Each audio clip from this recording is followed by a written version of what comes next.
the third or fourth episode of the Thompson Contender in 38 Special and 357 Magnum.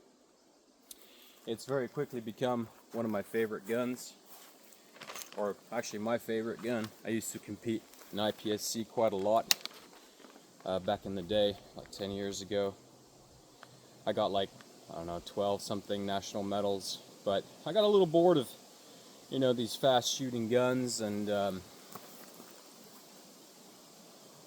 ARs are pretty fun too, but it's just when it comes to like shooting range kind of shooting, I've always sort of, well, lately anyway, kind of leaned towards more casual single shots, and there's a lot to be said for a gun like this, and I think it's an excellent firearm for training, for becoming a better shooter. When I first got this gun,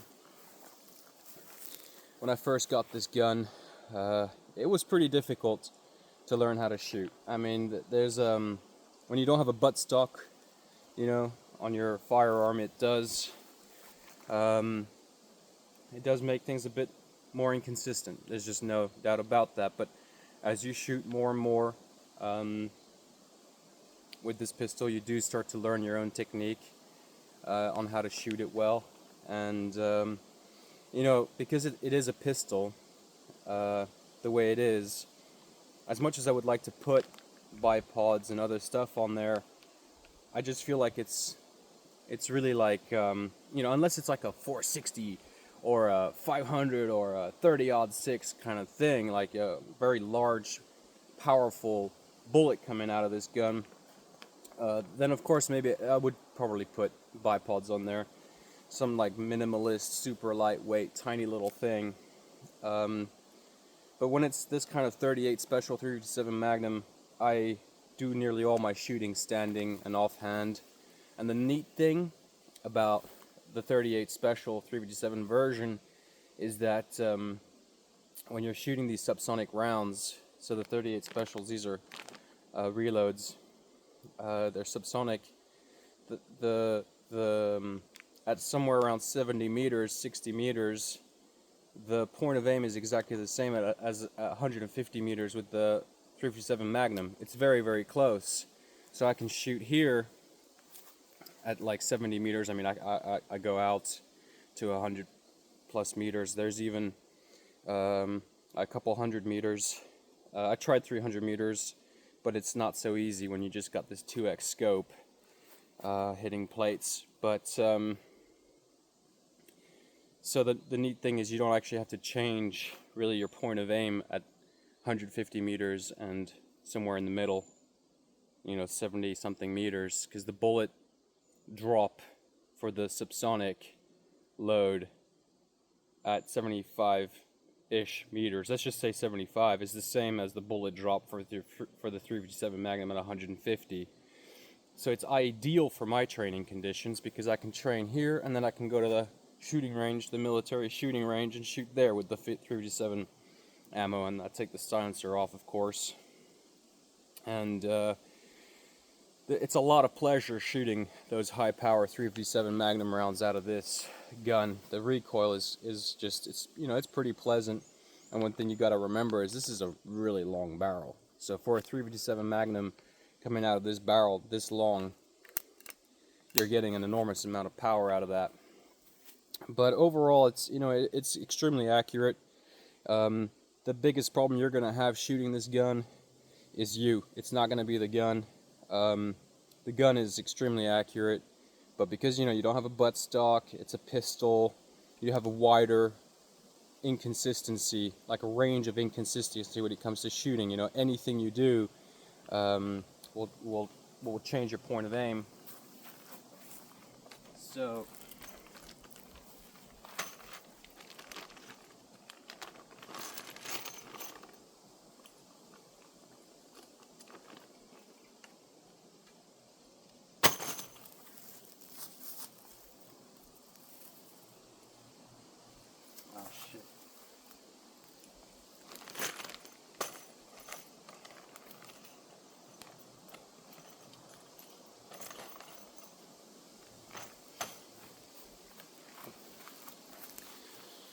overall, very pleased with it. I'm hitting most of my shots nowadays. It's, it comes with time with this pistol. The technique I've learned is I rest the bottom of the pistol grip on this palm, and that, like this, basically. So most of the weight, I don't know if you can see that, but I hold it. Hold on, let me just. So I hold it like this, and then I just put like that, and then I put my hand around here, like this. And that has given me really, really good accuracy out of this gun. We've had to change the silencer as well. The previous one wasn't very good. Oh, missed.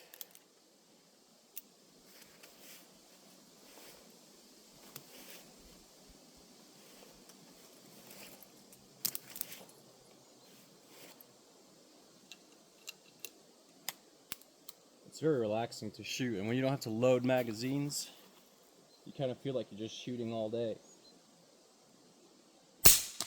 Oh. We had to re-sight it in, and now it's kind of too spot on for me. I like it when I can aim slightly above the target. I don't like it when it hits like spot on exactly where you're aiming with this gun. It might be that it's not actually sighted in properly.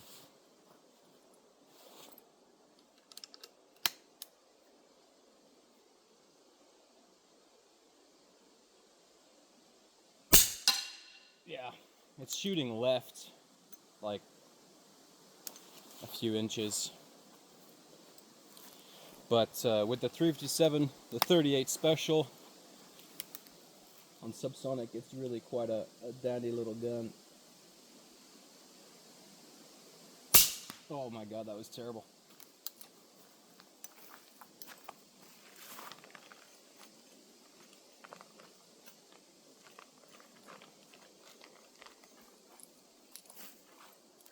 Yeah, so overall, it's an awesome gun to shoot. It's an awesome gun to have. It's an awesome gun to play around with.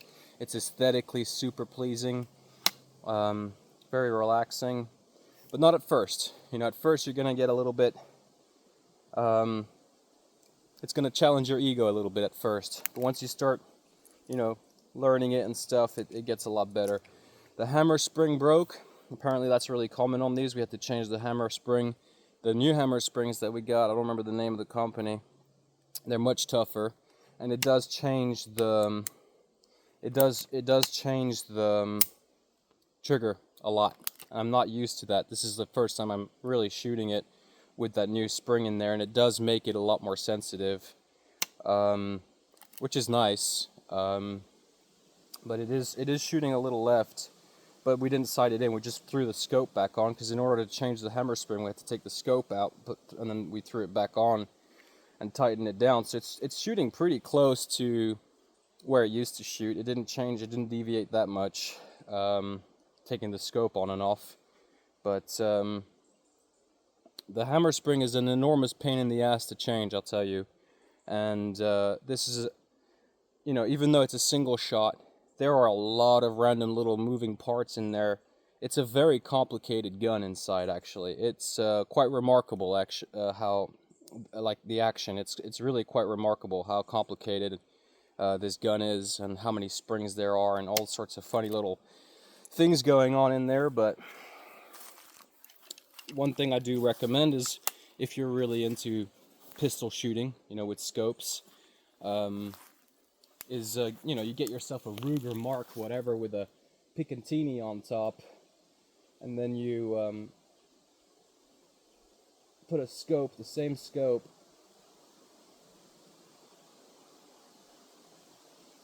I hit right below it. Then you get a Ruger Mark whatever, those 22s, and put a scope on it, the same scope, you get your silencer, whatever, long barrel, and trying to emulate this gun with your 22 semi-auto, and then do the same style shooting. I think that's like a really good, those two would pair each other really, really well. Especially if you're shooting like 38 special subsonics most of the time. It'll go really well with with that 22 as well. You'll get very similar sort of trajectories, at least in the sort of closer range. And one thing I would love to do with this gun is, and I think it actually kind of needs this, well, maybe not if it's a higher caliber, when you got flatter trajectories, but when it's this kind of 38 special 357 and you're using both, like, you know, all the time, it really needs like two aiming systems. You need like your basic scope and a red dot. What I'd love to do is get the exact same scope and have them two on top of each other. It would look sci-fi as shit. But you know, or being able to use the iron sights, but of course, you know, then you got the problem with the silencer getting kind of in the way of your front sight, so you'd have to have like a raised front sight.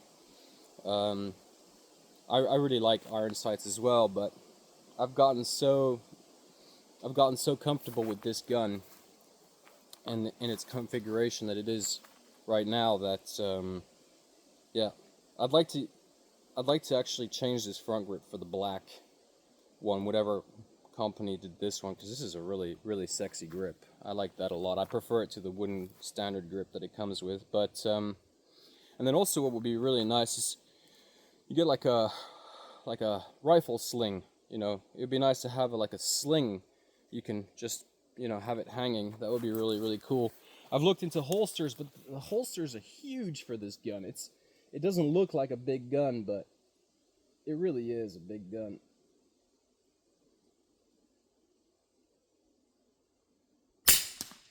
It's shooting really far left.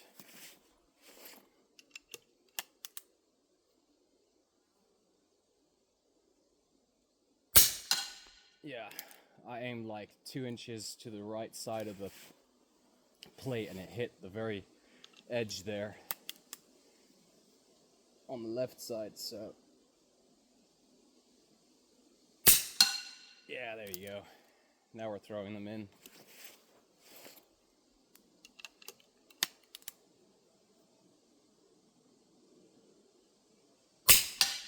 There you go. I think this is like slightly over 50 yards. So, and it's a pretty small plate, but it's shooting almost a foot to the left. You know, I'd love to have a aftermarket trigger as well. That's flatter. I like those flat, super wide triggers. But I got used to this one. I didn't like it at first, but I started getting used to it, and I really do like it now. It's you know, there's certain things you don't appreciate at first, and then as you get better and better and better, you start learning the gun, you start to actually kind of understand why it's the way it is, and you start to like it. A buttstock would be really nice, but the laws in Finland really don't allow that. You have to register it as what's called like a muase.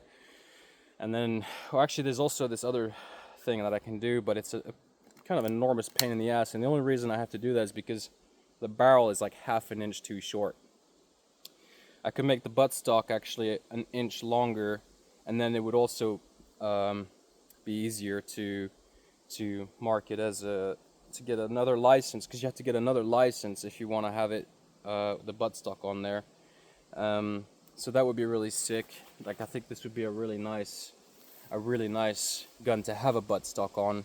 But the buttstocks I see online, they are really ugly. Most of them are super ugly. It's all this like, none of them are really wood. I just want a solid, you know, wood handle that looks really charming, goes with the front grip. But there isn't really all that much to say about this, other than I've learned over maybe 1,000 rounds. I've learned to hone in on this gun. I've learned how to really like hold it properly, how to get the most accuracy out of it, and you know, I changed the grip to something that I preferred. I like narrow, long grips. That's, you know, I've preferred that on revolvers. I've preferred that on a lot of guns. So that might not be the case with you. This silencer, In Finland, you don't need a license for a silencer. This is a Finnish maker, and this is a very, very, very light silencer. It's a very effective silencer. It makes a world of difference compared to the previous silencer.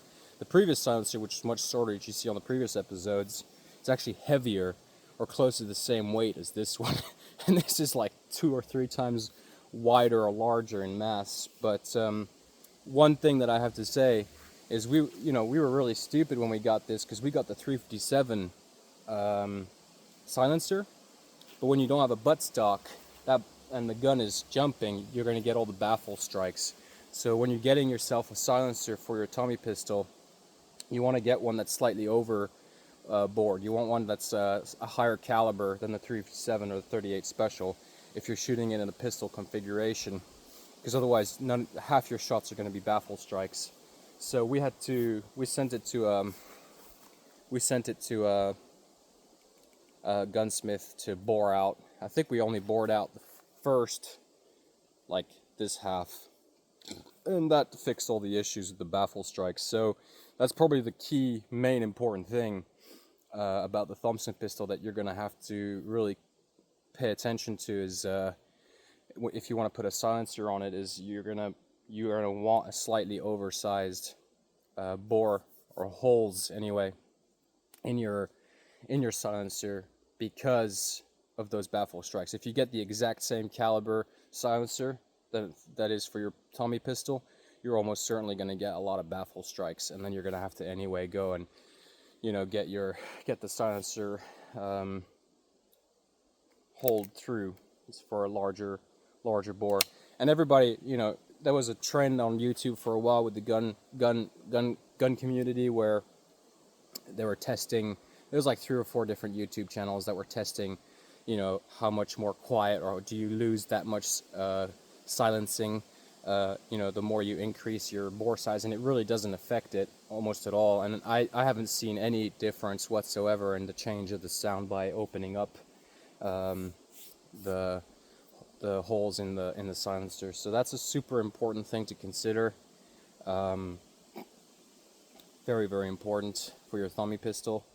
So really the main key thing to take away is, when you get yourself a Thompson pistol and you really want to get into pistol, like long range, large or larger bore pistol shooting, it's gonna take a few hundred rounds for you to get acclimated to shooting that gun.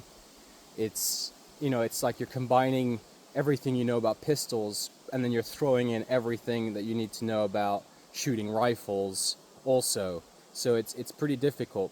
The main difficulty for you is going to be the consistency, because it's a very accurate gun. The main thing that's going to throw your shots off is going to be, well, the bullet shape. Not all the bullet shapes for the 338 Specials and the 357 magazine work all that accurately, I noticed. But also mainly it's going to be the consistency of your shooting stance and your trigger squeeze and all that. So as you can see, the best I've learned is just to let the weight of the gun rest on the weak hand palm like this. So you're mostly holding it with your other arm. You're basically turning your weak arm into the buttstock, and then you wrap your other hand around it. That's essentially what I've come to find that's the best for me with this pistol. So it's going to take you, a couple hundred rounds to kind of get in there and get those shots in and get really comfortable with the gun, because it is a slightly different kind of shooting style than semi-auto pistols and Glocks and all that kind of stuff. And then if you're going to get yourself a silencer, be careful not to get the exact same caliber, because you're going to get baffle strikes. You're going to want a slightly oversized bore on your silencer. And then one thing that you might have to be prepared for is figuring out a dual optic system or a dual aiming system. Whether it's your mount that allows you to see the iron sights with raised iron sights if you got a silencer, or if it's 2 scopes on top of each other, or a red dot and a scope. That's really, because then one thing with the Thompson pistol is that it kind of is both a gun that you want to shoot in the immediate close range, but also stretch out to 150 meters. So 150 meters is not unrealistic at all for this gun. We're not allowed to hunt in Finland with pistols. You're allowed to hunt with a bow though, but you could knock down a deer at 150 meters with this gun very easily, even with a 357 Magnum. It's just it's packing a wallop when it's going down range with a barrel this long. You just have to be a very confident shooter, and you have to be pretty well trained, and you have to be very, very comfortable with your gun. And it does take a couple, a few hundred rounds to kind of hone in on the style that suits you best for it. But I think another option, of course, is you have a mount for your scope that you can easily raise and lower. So you could, you have different stages. So you can like, 200 meters, and pull it down, and so you have like your immediate close range, and then you can have your, your 50 yard, your 100 yard, your 150 yard, and your 200 yard. Having like those four options would be really good, which is much easier on iron sights to do, but it's really something special about having a scope on this pistol. It just looks so sexy.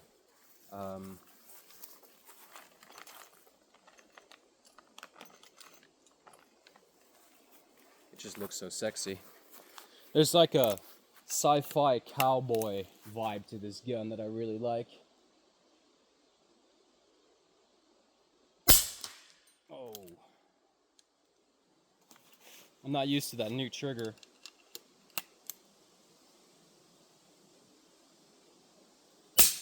Oh, now I'm shooting too far right.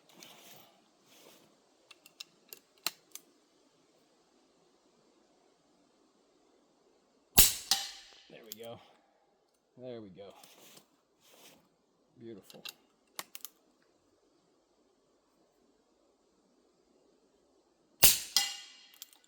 Ah, just so satisfying to hit that fucking plate.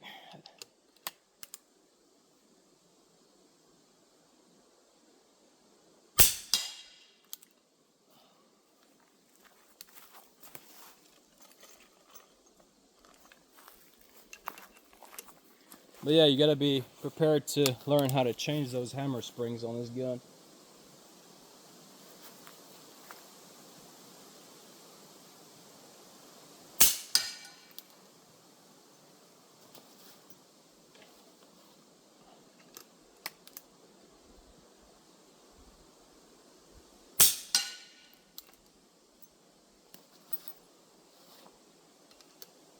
This one's gonna be a miss, just because.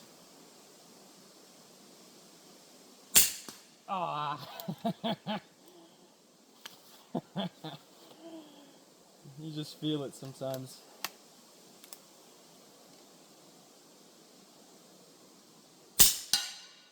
Oh, that bullet flew way out.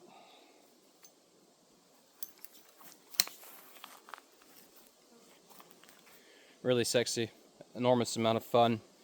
If you want to, move your pistol shooting to the next level, this is a really great way to do it. The main takeaways are you want basically a dual aiming system. Be careful with your silencer if you're going to get one for this gun. Make sure it's slightly oversized, the bore. What else was I going to say? And then another thing too is that you might want to think about customizing a 22 LR pistol to be like the companion to your Thompson pistol that has a scope. Maybe not necessarily even a 22. It could be any gun, any pistol, but just lighter and lighter, smaller caliber gun that you can side with this gun and shoot with it to kind of hone in on that platform, more quickly and more easily. Basically you have a sister gun that has everything exactly the same, but it's a semi-auto, and at least for this gun, a 22 LR. That would be perfect, and trying to like replicate everything on there, especially when you're in a prone position, when you're on the ground and you're shooting the gun from your leg, like resting on there. It's nicer. It's kind of difficult to keep reloading the gun. So having a semi-auto to train in that position makes a big difference, because then you can just go, of course. So Yeah, that's all there is to it, guys. It's beautiful. I think it's really, that's the main thing about this gun that I love the most, is that it's just really, really beautiful. And it makes sense on so many levels. And yeah, just a gorgeous piece of technology. And a gorgeous piece of Americana right there.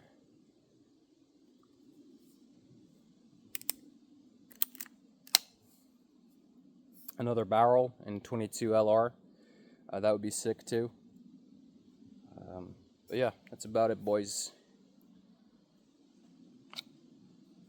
And you can go and support my company by getting yourself a Scalpel V3.